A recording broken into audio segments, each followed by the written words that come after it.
Hi, I'm Coleen Sews and Chats. Welcome to the Holiday Hop 2022 with my friends Melissa at Practically Creative and Sylvia at you&meFPP. Today we're going to take our favorite pattern or an orphan block and turn it into a mouse pad. I'm using Winter Frost pattern by Quilting with Stephanie Stitches, and you'll find all her links here. Stephanie Stitches has a playlist with this particular wall hanging in it, so I'm not going to do a thorough walkthrough or anything for y'all. I'm just showing you. That seems accurate in some way. Anyway, I'm just showing you that I made it smaller. The block she does finishes much bigger, but I took her idea and the way she did it and made it into just smaller blocks.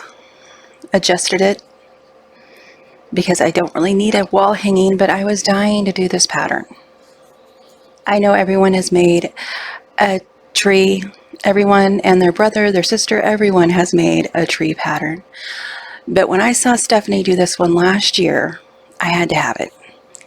And it is for sale in her Etsy shop. Like I said, all links will be included. Her playlist and everything. And here I'm just getting ready to do some HSTs for it. If you have a pattern that's a whole lot of HSTs, it's very easy to downsize it.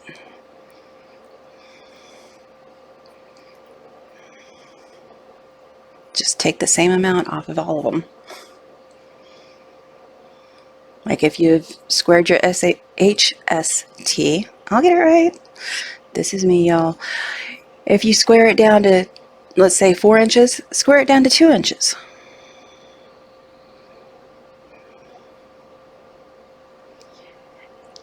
Two at a time HSTs is what I'm sewing here with my 1/4 inch foot. And I was trying to think of something useful for me. Everybody does useful for everyone. Most things aren't that useful, I find, for me, because it's not things that I'll use. But a mouse pad all day, every day, and it might stop me from using my jeans or my pants, whatever I'm wearing. That's what my mouse is sitting on while I'm on the computer. It's okay to be different.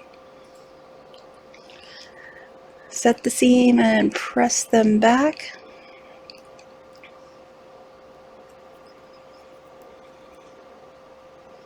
I actually made 2 of these. That's why you saw one that looked finished at the beginning. You also see how I cheated because, once again, well, I'm not going to spoil it for you. You can see what I messed up. I'm trimming all these HSTs using the diagonal line on my ruler, my square ruler.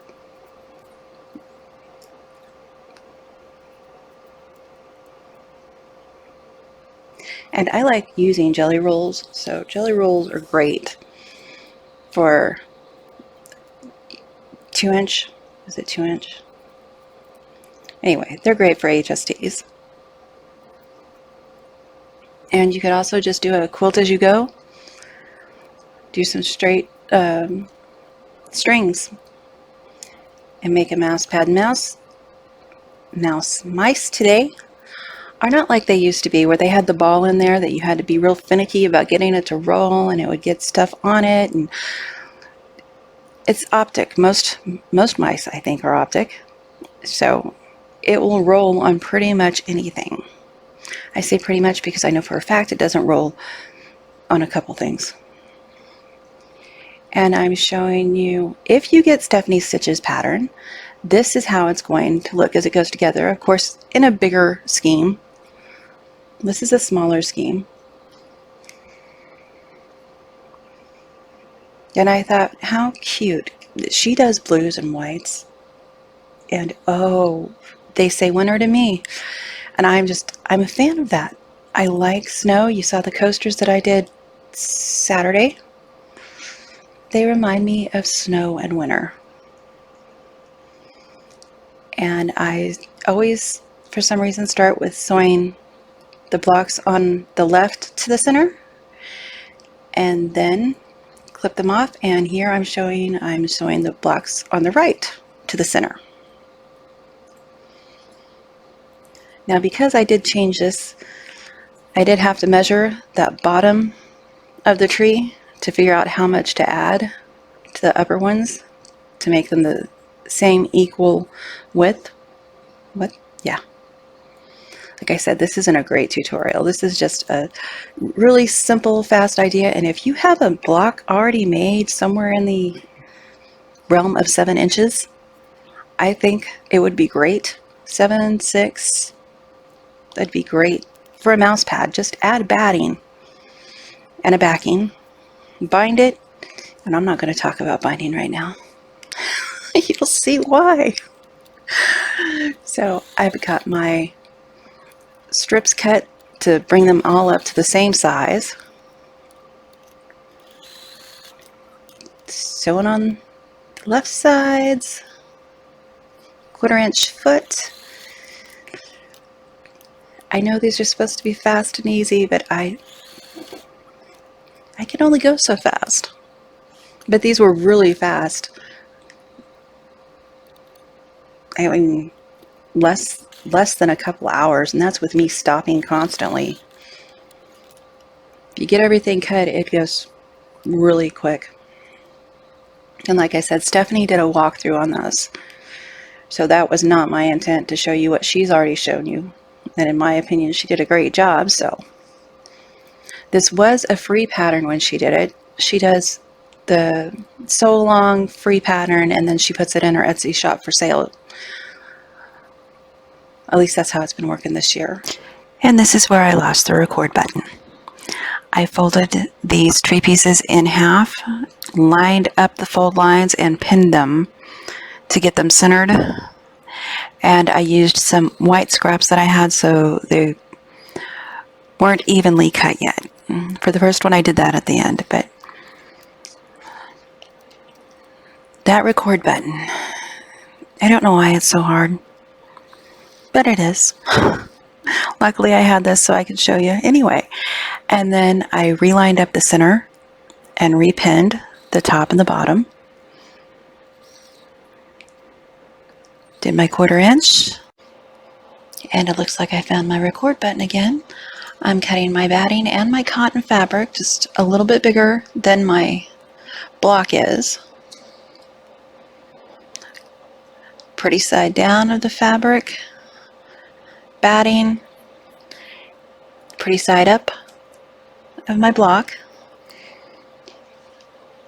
And then I'm going to pin these because I don't want them puckering in the center, hopefully. And I'm trying to pin them to where I don't have to move them. I'm not doing a very good job right now. I'll fix it. There we go. I didn't want to have to move them from my presser foot. That first one, can't get away with it. And I'm doing a heart embroidery stitch. Those pins are not friendly to my not stiletto pin puller. So I had to use my hands to pull those out with. This took maybe 7 minutes, even with all the changing the stitch, walking my foot to get around these corners. And look, another disappearing pin.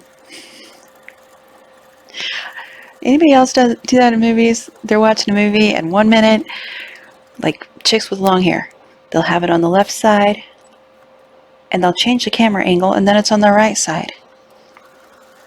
This is why they have been edited.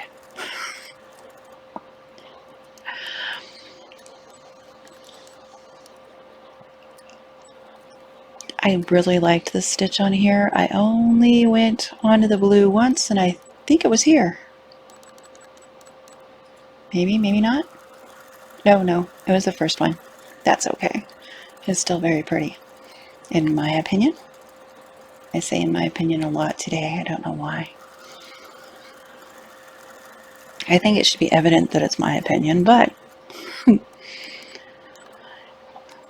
anyway, let's move on. I had just gotten these little pins that I ordered from the YvetteRenee.com, and they worked great, other than not being friendly to my pin puller stiletto, not stiletto. I didn't bend them. I was worried I was going to bend them. I bend pins.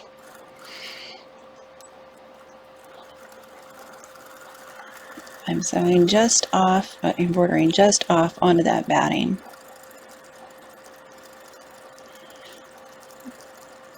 It looked like my fabric was trying to crinkle on me. Other than that, the presser foot and the feed dogs are doing their job.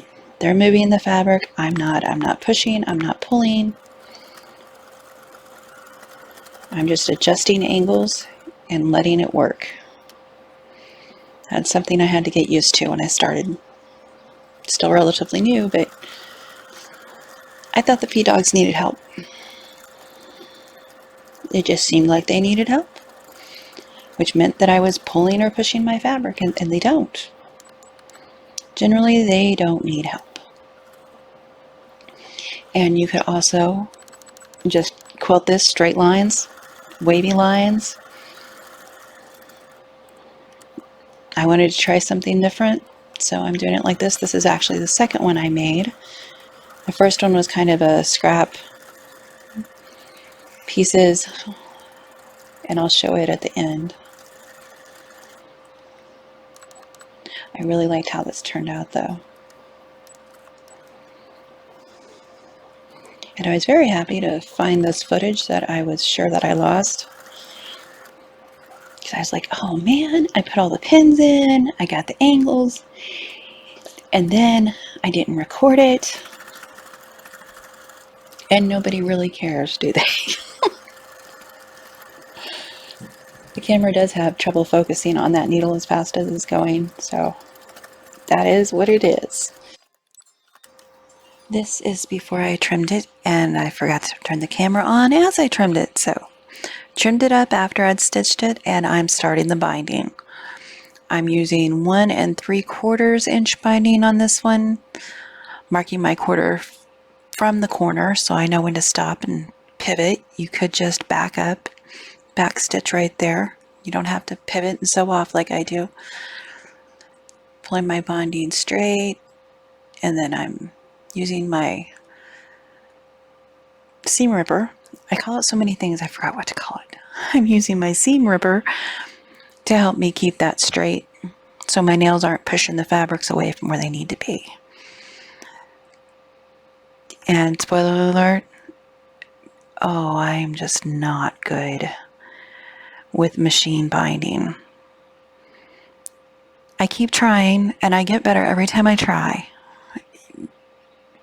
But I forget things. Like yesterday I was watching a YouTuber. I was watching Halo.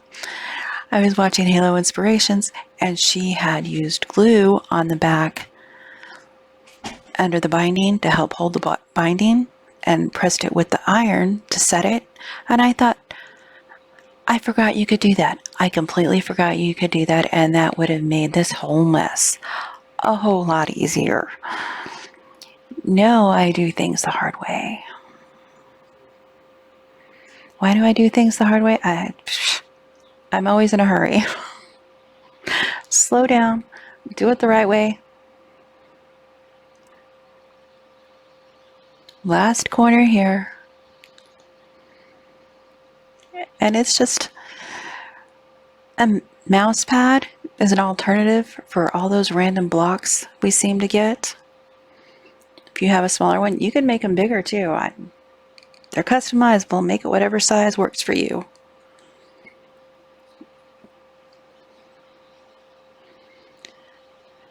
Finishing sewing this binding to the right side, and the idea was I was going to flip it over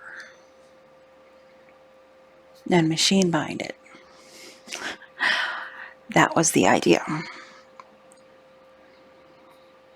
So I'm turning it and using my clips because it's easier.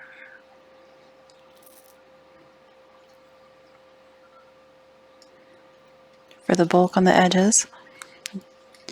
I've got it all clipped, all pretty, all ready to go for that easy machine binding. And I don't know why all the clicking was left in. Somebody did not edit that out well.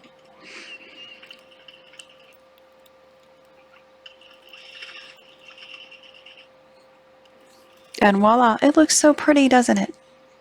Little hearts, very cute. And then there's this.